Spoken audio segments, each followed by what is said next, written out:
Jerusalem शहर का इतिहास शुरुआत से आप जानना चाहें तो जेरूसलम खून से लथपथ पवित्र धरती की सीरीज के 5 एपिसोड आप मेरे चैनल में ही सुन सकते हैं। हमें इतिहास को बहुत डिटेल में समझना चाहिए क्योंकि इतिहास के साथ हमारे जज्बात जुड़े होते हैं। हम अपने पूर्वजों, अपने आबाओ अजदाद की कहानियां सुनना पसंद करते हैं। शेख वासिफ अली वासिफ जो एक बड़े सूफी संत हैं, उन्होंने एक बात कही कि अल्लाह मुझे जन्नत में जब कहेगा, ये मुझसे पूछेगा कि वासिफ कहो क्या चाहते हो, तो मैं कहूंगा मेरे पूर्वजों के बारे में जानना चाहता हूं। क्या आप मुझे उनकी जिंदगी दिखा सकते हैं? हर इंसान की तमन्ना होती है कि वो अपने पूर्वजों के बारे में जाने। इतिहास हर इंसान के लिए उसके पूर्वजों की विरासत होती है। इतिहास किसी का भी हो, किसी इलाके का हो, जब वो कहानी बनाकर हमें सुनाया जाए, पढ़ाया जाए या आज के दौर में हमें दिखाया जाए। अब फिल्मों का दौर है, सोशल मीडिया का दौर है, अब हमें इतिहास दिखाया भी जाता है तो हम उसे बहुत दिल से देखते हैं। यही एक बात ये साबित करती है कि हम एक ही जोड़े से पैदा हुए हैं, हम सब इंसान एक ही हैं, हमारे जज्बात भी एक ही जैसे हैं। अब एक बात हमेशा याद रखिए कि इतिहास और इतिहास के नायक कभी एक तरफा नहीं होते हैं। उस इतिहास के नायक दोनों तरफ होते हैं। किसी भी जंग के मैदान में दोनों तरफ बिल्कुल आखिर में खड़ा सिपाही हाथ में भाला लिए वही सोच रहा होता है जो उसका सिपाही सालार यानी कमांडर सोच रहा होता है। तो क्या होते हैं वो जज्बात, क्या होती हैं वो भावनाएं, क्या होता है वो जुनून जो दुश्मन को चीर देना चाहता है या खुद टुकड़े होकर बिखर जाना चाहता है। यही जुनून दोनों तरफ होता है।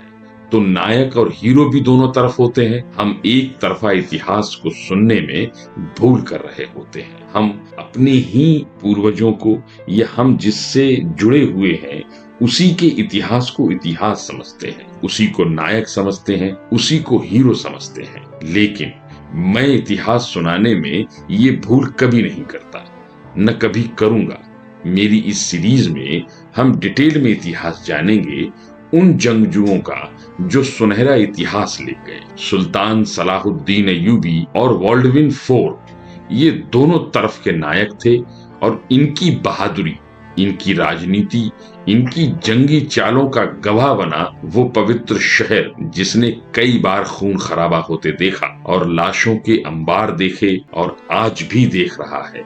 मजहबियों के लिए आज भी जेरूसलम पवित्र है, मुकद्दस है, होली सिटी है। इसी जेरूसलम के इतिहास के आखिरी एपिसोड में हमारी कहानी यहाँ तक आ गई थी कि फर्स्ट क्रूसेड यानी पहला holy war pop urban second के आह्वान पर हुआ। जेरूसलम पर ईसाइयों ने कब्जा जमा लिया। उसका परिणाम ये हुआ कि मुसलमानों की बड़ी तादाद में कत्लेआम हुआ। मुसलमान कई सालों तक इन जख्मों को चाटते रहे और फिर उठकर खड़े होने की हिम्मत नहीं जुटा पाए। मुसलमानों के पैरों में बेड़ियां सी पड़ गईं और उनके हौसले टूट कर बिखर गए। पॉप अर्बन सेकेंड ने जो भाषण दिया था उसकी एक झलक जो आपको स्क्रीन पर दिखाई दे रही है, उसको मैं एक बार फिर सुना देता हूँ। ऐ फ्रैंकिस ईसाइयों, तुम जब अपनी भूमि पर शांति और धार्मिकता स्थापित कर लो तो तुमको अपना ध्यान पूर्व की तरफ लगाना चाहिए। वहां के ईसाइयों की मदद करने के लिए जाना चाहिए, जैसा कि तुर्कों ने किया था। हम पर हमला किया और हाल ही में मेडिटेरेनियन तक और पश्चिमी रोमानिया यानी विजेंटाइन और अनातोलिया तक विजय प्राप्त की और ईसाइयों को मार डाला, चर्चों को नष्ट कर दिया और ईश्वर की धरती से ईश्वर के राज को खत्म कर दिया। तुम अपने महलों में नरम बिस्तरों पर सोते रहे और बड़ी बड़ी हुकूमतों पर फख्र करते रहे। मैं सभी पादरियों से आह्वान करता हूँ कि हर आम और खास को हथियार बंद बनना होगा और आजाद करानी होगी ईश्वर की धरती। इस मुहिम में जो जान दे देगा उसके पुराने सभी पाप ईश्वर माफ कर देगा। ये माफी उन लोगों पर भी लागू होगी जो स्पेन से मुसलमानों से लड़ेगा। तुम्हें अपने इलाकों में मुस्लिम घुसपैठ रोकनी होगी। मुसलमानों से पवित्र भूमि जेरूसलम छीन लेनी चाहिए और पूर्वी चर्च मुक्त कराने के लिए लड़ो। अपनी जान माल, अपनी इज्जत आबरू सब कुछ दांव पर लगा दो। ये वो स्पीच थी जो पॉप अर्बन सेकेंड ने काउंसिल ऑफ क्लेरमोंट में दी। इस पूरी स्पीच में इतने जज्बात थे, इतनी ललकार थी कि जिसने ईसाई जगत के बड़े बड़े राजाओं और बादशाहों को एक प्लेटफॉर्म पर इकट्ठा किया और फिर उन सब ने मिलकर जेरूशलेम पर हमला कर दिया। पॉप अर्बन सेकेंड ने जो भाषण दिया था उसके नतीजे में ईसाई दुनिया ने ताकत के साथ हमला किया और फातिमिद खिलाफत से जेरूशलेम छीनकर शहर पर कब्जा कर लिया। लेकिन तब तक पॉप अर्बन सेकेंड ये खबर सुनने के लिए जिंदा नहीं थे। ऐसा नहीं था कि मुसलमानों के पास ताकत नहीं थी। उत्तर में सेल्जुक और पूर्व में सल्तनत रोम, बड़ी ताकतें उस वक्त मौजूद थीं। इतिहास के साथ हमारे जज्बात जुड़े होते हैं। आपके इन्हीं जज्बातों का कुछ लोग फायदा उठा लेते हैं और उठाया जा भी रहा है, हम सब जानते हैं। मैं आपको जो भी इतिहास बताऊंगा उसकी डिटेल जानकारी दूंगा। आपको अपने इतिहास के साथ साथ सामने वाले यानी जिसे आपका कैरेक्टर या तो दुश्मन मान रहा है या हम जिसके पॉइंट ऑफ व्यू से इतिहास को सुन रहे हैं, तो उसके सामने जो भी है हमें कंप्लीट उसकी पूरी जानकारी होनी चाहिए। उसकी राजनीतिक ताकत, उसकी आर्थिक स्थिति, उसकी फौजी ताकत और उसकी धार्मिक मान्यताएं। देखिए, आप याद रखिए, जब भी आप इतिहास को सुने तो जो सामने वाला अपोनेंट है उसकी हमेशा राजनीतिक ताकत देखिए, उसकी आर्थिक स्थिति को देखिए, उसकी फौजी ताकत और धार्मिक मान्यताएं। इन सब बातों का ख्याल रखते हुए इतिहास को समझोगे तो सही इतिहास समझ में आएगा, वरना कोई भी आपके जज्बातों को भड़काकर आपको गुमराह कर सकता है। ये बुनियादी उसूल यानी प्रिंसिपल होना चाहिए इतिहास को समझने के लिए। आपको 4 चीजों का ख्याल रखना है। मैं फिर से दोबारा दोहरा देता हूँ। सामने वाले की यानी उसकी राजनीतिक ताकत, उसकी आर्थिक ताकत, उसकी फौजी ताकत और उसकी धार्मिक मान्यताएं। ये 4 चीजों का आप ख्याल रखिए और इन 4 चीजों को अपने सामने रखिए, फिर अपने कैरेक्टर का इतिहास समझिए। खैर, लौटते हैं अपनी कहानी। क्रूसेडर्स ने जेरूशलेम पर कब्जा जमा लिया और 4 कैथोलिक राज्य बना दिए जो 1099 से 1291 तक लेवंट यानी वो इलाका, लेबनान, सीरिया, फिलिस्तीन, यमन जैसे देशों को मिलकर एक इलाका बनता है जो मौजूदा वक्त में सुलग रहा है। वहां ये 4 राज्य लगभग 193 साल तक मौजूद रहे। शुरुआत में सामंतवाद यानी जागीरदारी की तर्ज पर इन स्टेट्स की नींव पहले धर्म युद्ध के बाद रखी गई, जिसे 1095 में लैटिन चर्च द्वारा घोषित किया गया था। ये लैटिन चर्च ने ये तय किया था कि अगर ये इलाका जीत लिया जाए तो इस पर हुकूमत किस तर्ज पर करनी है, यानी हुकूमत का क्या तरीका होगा, इस इलाके का बंटवारा कैसे होगा। क्योंकि धर्म युद्ध 5 राजकुमारों की कमांड में लड़ा गया था, जिसका जिक्र मैं पिछले वीडियो में कर चुका हूँ। इस युद्ध का उद्देश्य यानी इस जंग का हदफ क्या था? 7वीं शताब्दी की मुस्लिम विक्ट्री के दौरान जेरूशलेम को खो देने के बाद उस पर फिर कब्जा करना था। ये जेरूशलेम जो है इस्लाम के दूसरे खलीफा हजरत उमर बिन खत्ताब के जमाने में ये जेरूशलेम मुसलमानों के हाथों में आया था और ये उनसे ईसाइयों से छीन लिया गया था। उस पर फिर से उन्हें कब्जा करना था। पूरी एक कहानी का मैं पहले से वीडियो बना चुका हूँ, आपको इसकी लिंक जो है वो डिस्क्रिप्शन में मिल जाएगी। पहले क्रूसेड के जीत लेने के नतीजे में राजकुमारों ने 4 राज्य पूर्वी भूमध्य सागर यानी मेडिटेरेनियन पर स्थित उत्तर से दक्षिण तक क्रम में बनाए गए थे, जो आपको स्क्रीन पर दिख रहे हैं। एडेसा काउंटी, एंटियोक की रियासत, त्रिपोली काउंटी और किंगडम ऑफ जेरूशलेम। जेरूशलेम साम्राज्य साउथ की तरफ सबसे प्रमुख राज्य, जो अब इस समय इजराइल, फिलिस्तीन, वेस्ट बैंक और गाजा पट्टी, दक्षिणी लेबनान और पश्चिमी जॉर्डन के एक क्षेत्र को कवर करता है। ये पूरा इलाका एक जमाने में जेरूशलेम साम्राज्य था, किंगडम ऑफ जेरूशलेम था। उस वक्त ये पूरा एक साम्राज्य था जिस पर आज इजराइल क्लेम करता है और उसे ही ग्रेटर इजराइल कहता है। और वो ये कहता है कि एक दिन इस पूरे इलाके को हम इकट्ठा करके जीत कर किंगडम ऑफ जेरूसलम को फिर से बनाएंगे। इसी को जो है वो ग्रेटर इजराइल कहा जाता है। 1098 तक जेरूसलम के लिए क्रूसेडर्स की तीर्थ हथियारों के साथ सीरिया से होकर गुजर रही थी। यानी उस वक्त जो तीर्थ यात्री जो वेस्टर्न कंट्री से या यूरोप से जो आ रहे थे वो हथियार बंद होकर आते थे, उनकी सुरक्षा रहती थी, उनके आगे और पीछे लोग उनकी सुरक्षा के लिए चलते थे जो लोग जेरूसलम शहर में आते थे। ठीक है, अब बात करते हैं इन 4 राज्यों की राजनीतिक हैसियत की कि पॉलिटिकली इनकी हैसियत क्या थी। हम डिटेल में बात करेंगे, आप ध्यान से बात को समझिए और अपनी कहानी को उस योद्धा तक ले जाएंगे जिसे दुनिया सुल्तान सलाहुद्दीन अय्यूबी के नाम से जानती है। और हम फिर बात करेंगे उसके सामने खड़े एक राजा किंग बॉल्डविन IV की, जो एक बेहतरीन जंगजू और कम उम्र में एक कमाल का राजा। बात करते हैं पहले राज्य एडेशा जो ऊपर की तरफ है। ग्रीक ऑर्थोडॉक्सी के शासन के तहत एक तख्ता पलट किया गया था।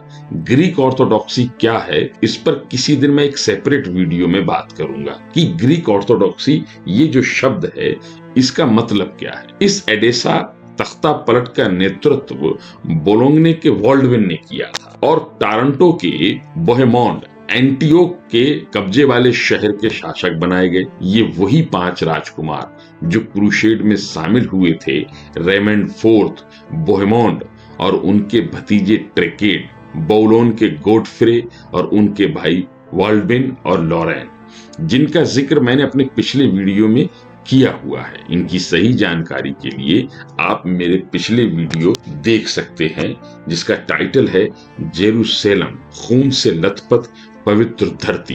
खैर 1099 में यरूशलेम की घेराबंदी की गई थी और फातिमिद खलीफा पर क्रूसेडर की जीत हुई। और जब ये इलाका जीत लिया गया उसके बाद त्रिपोली पर कब्जा हो गया था। ये हमला इतनी शिद्दत और ताकत से किया गया था कि मुस्लिम जगत सहम कर रह गया, जैसे एक बड़े तूफान के बाद परिंदे सहम जाते हैं। और इतिहासकार कुछ मौर्रिख ये कहते हैं कि 80,000 से ज्यादा की तादाद में मुसलमानों का कत्लेआम हुआ, उन्हें जिंदा जला दिया गया, जिसके दस्तावेज क्रूसेडर्स ने यूरोपीय इलाकों को यानी पश्चिमी जगत को जो खत लिखकर इस जीत की जो खबर पहुंचाई थी पॉप अर्बन II को के लोगों को ये खत लिखे गए थे, उनमें इस बात का जिक्र है कि लोग कहते हैं कि उनके घोड़े जो थे वो मुसलमानों के खून में रपट रपट कर गिर रहे थे। फातिमिद खिलाफत जो इतनी कमजोर हो चुकी थी वो धीरे धीरे और कमजोर होती चली जा रही थी और सिमटकर जेरूसलम के साउथ में मिस्र में ही अब उनका दबदबा बाकी रह गया। अब बात करते हैं जेरूसलम के उत्तरी और पूर्वी हुकूमतों पर। एक बड़ा साम्राज्य सेल्जुक और सल्तनत रोम भी वहां मौजूद था। सेल्जुक साम्राज्य की तरफ से लेवंट पर एक रूलर भेजा गया। देखिए लेवंट वो इलाका जो आज के दौर में है जो मैं बता चुका हूँ। यहाँ पर एक रूलर भेजा गया था जिसका नाम था इमामुद्दीन अल जंगी, जिसने सेल्जुक एम्पायर से अलग हटकर जंगी डायनेस्टी की नींव रखी। इसने लेवंट और अपर मेसोपोटामिया पर राज किया। इमामुद्दीन अल जंगी की दिमाग से मुकद्दस शहर जेरूसलम निकल नहीं रहा था। उस वक्त किंगडम ऑफ जेरूसलम की हिफाजत 3 राज्य एडेसा, एंटियोक और त्रिपोली कर रहे थे, लेकिन इन चारों राज्यों में आपसी खींचतान भी चल रही थी।